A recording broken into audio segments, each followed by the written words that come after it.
सरकार का आर्थिक रूप से तो दिवालियापन है ही निकला हुआ, लेकिन मैं कह सकता हूं कि मानसिक रूप से भी एक तरह का दिवालियापन है।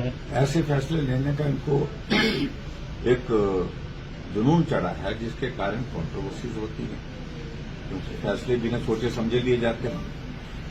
और अभी जो इनने फैसला लिया है, इनने सरकार की दो स्कीम, सुखाश्रय और दूसरी सुख शिक्षा योजना, इन दोनों योजनाओं को जो बजटेड स्कीम्स हैं उनके लिए सरकारी जो मंदिर हैं, जो ट्रस्ट हैं, जो सरकार के नियंत्रण में है, उससे पैसे लेने के बाद,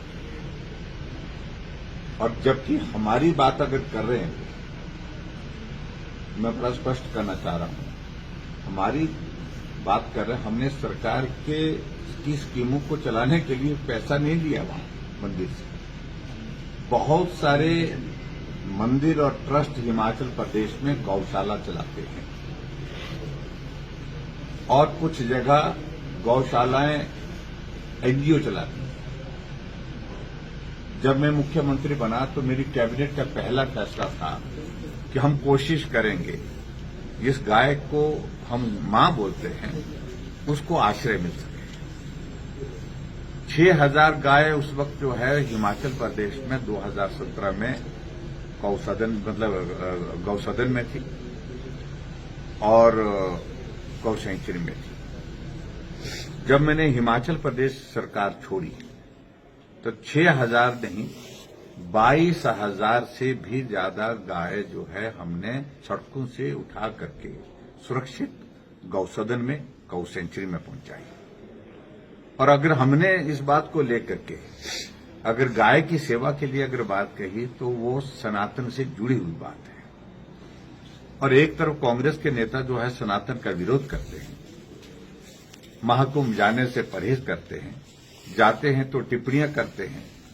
मुझे मालूम नहीं हिमाचल के कुछ नेता कैसे चले गए, उनको भी पूछा होगा कि क्यों गए, लेकिन मैं इतना जरूर कहना चाह रहा हूं कि सनातन का विरोध करने के साथ साथ में मंदिर से ही सरकार की योजनाओं के लिए पैसे ले रहे हैं, सरकार की योजनाओं के लिए, यानी कि सरकार की बजटेड स्कीम्स के लिए।